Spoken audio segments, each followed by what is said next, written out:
Hello, guys, and you're welcome once again to OAsis Academic Adventure Podcast. So, in this episode, I'll just be discussing about how stressed I have been in the recent time. I've actually been stressed. Late last year, I welcomed a newborn, my second baby, and keeping in tabs with family has also been 18. And please join me as we enjoy this particular edition of the podcast. Thanks for joining. Yeah, if you've not been following, it's time for you to follow, and this is gonna be more consistent than ever. Let's do this, and let's take a short break. I am stressed. PhD, handling newborn, and staying connected with family. Yeah. Well, I'm not meant to record this at this time that I'm recording it, but why shouldn't I? Because I feel like recording it. I feel like talking about it. I feel like it's not been easy, being a family person and studying for a PhD. PhD itself is a big stress on its own, and having to deal with that with newborn who don't think of any other thing than their comfort, and it's not their fault. It's just their nature. They need to depend on us, and you need to factor that in. So let's talk about this. What has been my I won't lie to you. 𝙭𝙬𝙬𝙬𝙬 I was almost getting tired, but no, I will not be tired. I will not be tired. I needed to take a break at some point. I needed to also, distract myself a bit so that I don't get overwhelmed, I don't get carried away, and or be like stuck in between the projects. So what has been the challenges so far? Generally, we know PhD is demanding, but no doubt about that. It's very, very demanding, and people tend to handle it different way. And I've seen a couple of people drop out. Actually, people have dropped out of PhD. People had to take intermission, but 3 years is almost here, and I'm still going. So you have to do a lot of in-depth review. It's a large documents, back and forth review, criticism here and there. It's sometimes comes with a feeling like you've been rejected at some point, but no, you're not being rejected. It's just the process that should lead to a quality work to ensure that you are able to wave through the storm, and kind of a test, the fire you have to pass through. The same kind of fire that gold passed through before it becomes refined and become worthy. You can think about crude oil and all of those processes passes through that we can then extract gas, petrol, diesel, kerosene, and all of those other things. So it's a process that will refine every researcher. So the nature of PhD, how you have to read. If you don't read, you can't have what to write. If you don't read, you don't get inspiration. So reading is that big part of PhD. Well, with the introduction of quite a lot of tools, and I have mentioned about referencing tools which were help you stay organized before, and I'll put the link below. But then most importantly, you have to sort of know where to go to, where you need to get contents, things that are relevant for your study and more. This itself is stressful because there are some platforms you cannot access them. You see the title, you see the abstract, you probably see the introduction, but you never get to see the real article. Perhaps what you need is even in the main article. So you just get overwhelmed, get stressed, but then it's different here in UK. You have access to majority of the things. You can make document requests from British Library and more. But it's a process on its own. It's a big process on its own, and then finding what's relevant for your particular subject, for a particular argument, knowing where it fits in, and making it flow, connecting to other disconnected ideas, and just ensuring that the whole document sync. It's stressful. supervisory meeting, rare, very helpful meetings. But then when perspective and differences starts coming in, it becomes something else. So you really need to know what you're doing so that you'll be able to kind of manage the conversation. Think about it like a baby. You are pregnant with it, you know how it's doing. Nobody else understands your project better than you do. So the better position you are, the better the chances, the higher the chances of you getting through with your ideas. But yes, please welcome suggestions, insights, and more. This is very important for your growth because you need that to strive as a PhD. So that's another stressor. The methodology just have to be right, ethically compliant.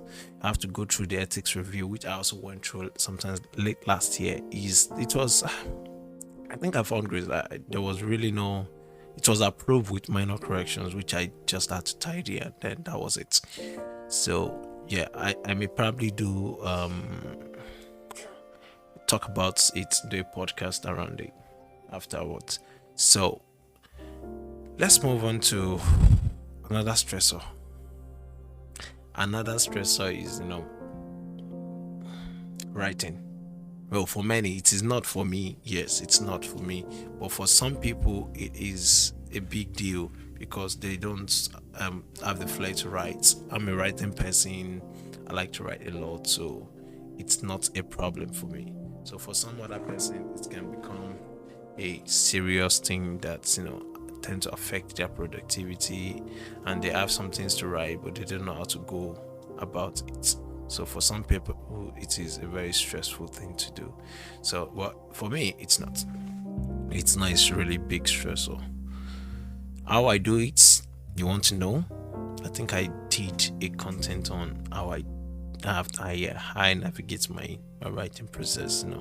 So, but then if you need it, you can make a comment to request it, and then I'll post the link. Well, some of the challenges faced by PhD students, such as workloads, deadlines, and research pressure, is always there for everyone. So you really can't run away from it. You have deadlines. You have to submit some things. It has to be reviewed. People have to comment and critique it, and then get back to you on that. And it may be entirely from a different perspective.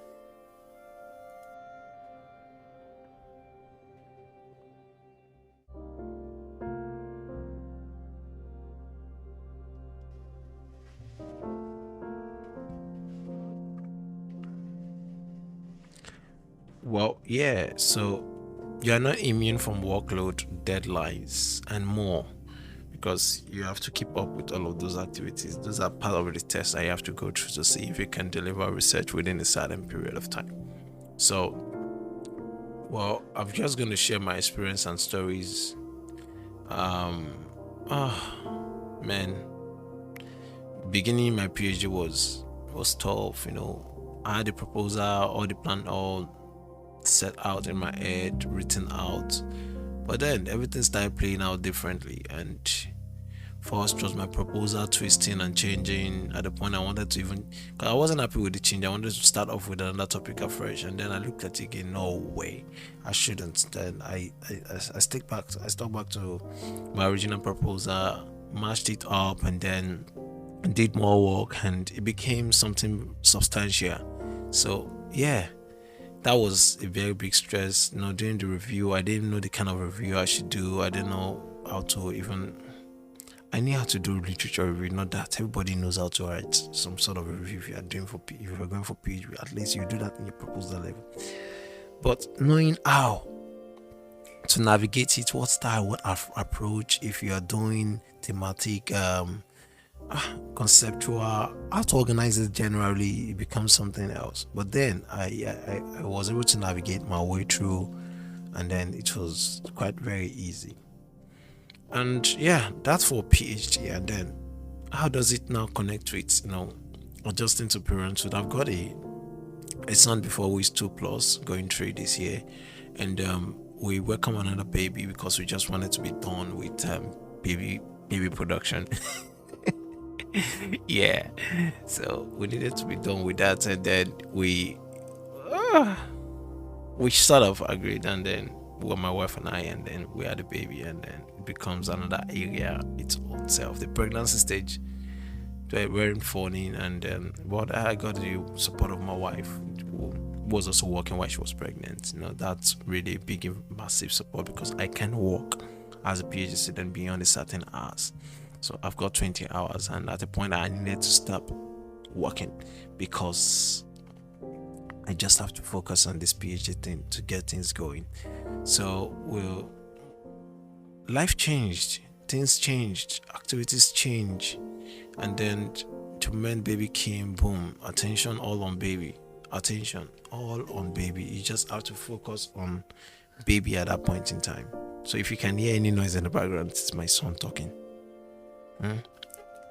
Chola Oluwa, please focus on what you're doing. Stop talking, okay? That was a bit of scolding. Yeah, so that's part of that's part of the process of parenting and pursuing PhD. Imagine if I was writing at this time or reading, it would be dead disturbing. You can't lock them out because, like my wife said, you just have to make him understand that you're busy and not just keep quiet or ignoring. It's not easy. A bit of distraction can even suspend the progress on a particular course when you're writing. It's a flow. When you're disconnected, it becomes a problem. Well, balancing childcare responsibilities with academic commitments. With my wife, it's been good. It's not been easy, and really, at some point, I just felt like maybe she doesn't even understand sometimes. Sometimes she understands, sometimes she doesn't understand. So you don't even know what to do at that point in time. So, but then she understands eventually. We disagree to agree. And we need this support to get things going. And it's really, really, really very stressful mentally, psychologically stressful. And but what has to be done has to be done. Deadline will not shift because of your family responsibility. Yeah, it's all up to you to decide how you want to balance it. Fine, you can take a break, you can intermit. And some things happened in January that I had to sort of stop working, stop writing PhD. I had to focus on family, more baby commitment and all. I took a pause for a while, which I never wanted to. I didn't think I will need to, but at this point in time, we're talking about time, and I had to. So I did a retrospective. I think it's retrospective now. Yeah, just to save some time, which I did. And February came up, started working again, wrapping it up. Did some fast-paced interview, which came at a very short notice. Opportunities. I've been chasing some interviews for a couple of weeks, and one weekend, about 4 or 5 of them came up. I was so excited. I did it all along. At the point, there was a match I needed to watch, and it was clashing with my interview.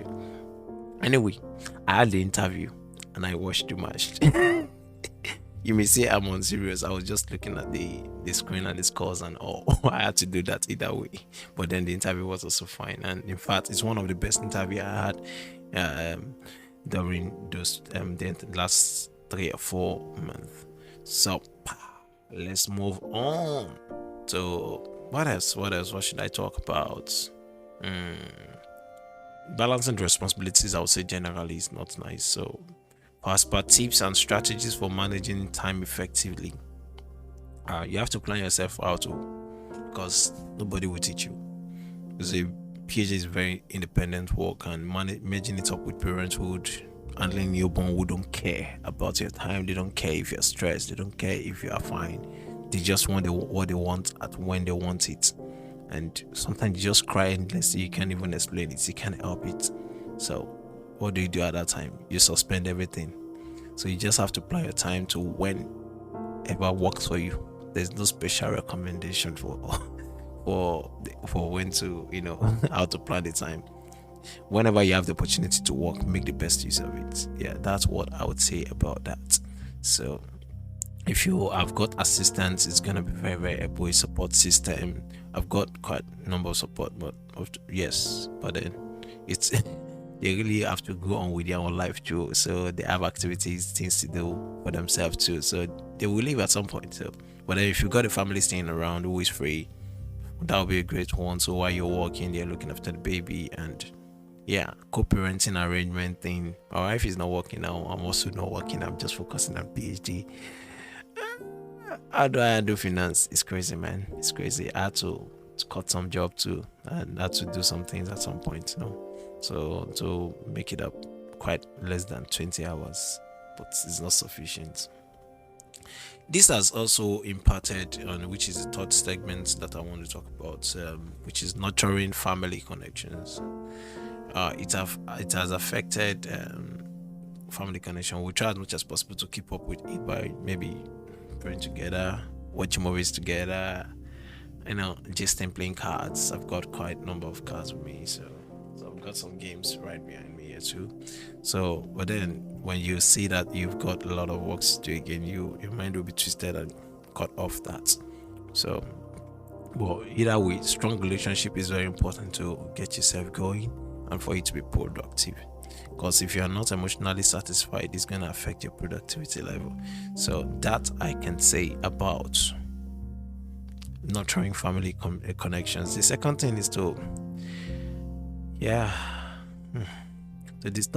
discuss the potential strains on relationship due to time constraints and increased stress level. When you are stressed, you tend to react differently from how you would normally react. So really, you can only try to manage it. You can't be perfect. So there are sometimes you're not reasonable. Sometimes your partner will not be reasonable, your wife or your husband may not be reasonable. That's totally understandable. You just have to make do and manage through whatever the situation is at that time. So for practical suggestion for staying connected with family members, schedule a dedicated family time. We planned movie nights, hang out and all of those things, but then it didn't work at first. Then sometimes it works, sometimes it doesn't work. Sometimes it's just not realistic. You just have to be very, very realistic with yourself, and then you leverage on any opportunity you have for them that you can bring them in. Like I sometimes share my work with my wife to read through, so that we sort of bound based on that level. So that's one of the ways I sort of involve my family in my research, and also that effort was to stay connected. You may say it is boring, but that is what it is. Alright, my coping strategy and self-care. Well, if you care to know, this podcast is one of my self-care because it helps me feel like I got some other things going, and I'm recording this before I start working because ordinarily I'm meant to be coding now, but then I'm recording this podcast. So this is a self-care and well-being strategy. So do what you like, do what you want to do, you love to do, what you wish you were doing if you're not doing PhD, sometimes in between, to sort of create some level of distractions, and that will help you sort of get back on your track and feel okay when you're back to your PhD. My coping strategy, man, I choose to watch movies sometimes. So I'm not a movie person, but I have to force myself to watch it. And recently I started playing games. For many years, for over 2 decades, I'm not a game person, but man, I needed to play games at some point to sort of distract myself and balance things out. As per resources, recommendations for assessing support, there are a lot of counseling services on campus. You can do that with family, friends who are capable of offering good advice.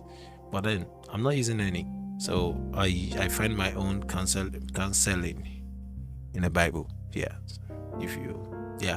Exactly, studying the scriptures, watching Christian movies, sometimes saying documentary or listening to messages. I find a lot of strength in that.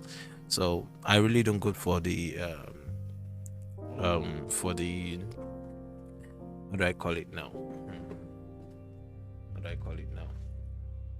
I don't sort of go for the professional, institutional, there's a name they call secular counseling. Yeah, secular counseling service. I don't go for that. No, they tend to make some conclusions. I believe some things are better done in a particular way, that in line of your belief, which I stuck to anyway.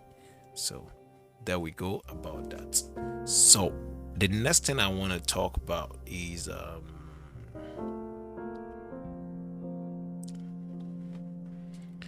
expert advice and insight. I'm not an expert. I cannot provide expert advice. I can only tell you how I do my own, and those are the things I've talked about earlier. So, but at some point in time, I think I would like to bring somebody in to talk about, the coping strategies and more about this. So that will be all about my main point. Just to recap, in this podcast, I've been able to talk to you about the challenges adjusting to parenthood and newborn care, nurturing family connections, and a way to keep up with family. So these are some of the things you just have to think through and then ensure that there's a balancing, so one thing doesn't affect the other. It's very important for your well-being, it's very important for your progress, and it's actually make things and get things going. So guys, I would say, to sign this off, stay positive, be uplifted, do what you like doing when you're stressed, and above all, seek for support when you need one. So thank you guys, and I hope to see you again in the next episode of my podcast. Cheers to you all. Bye.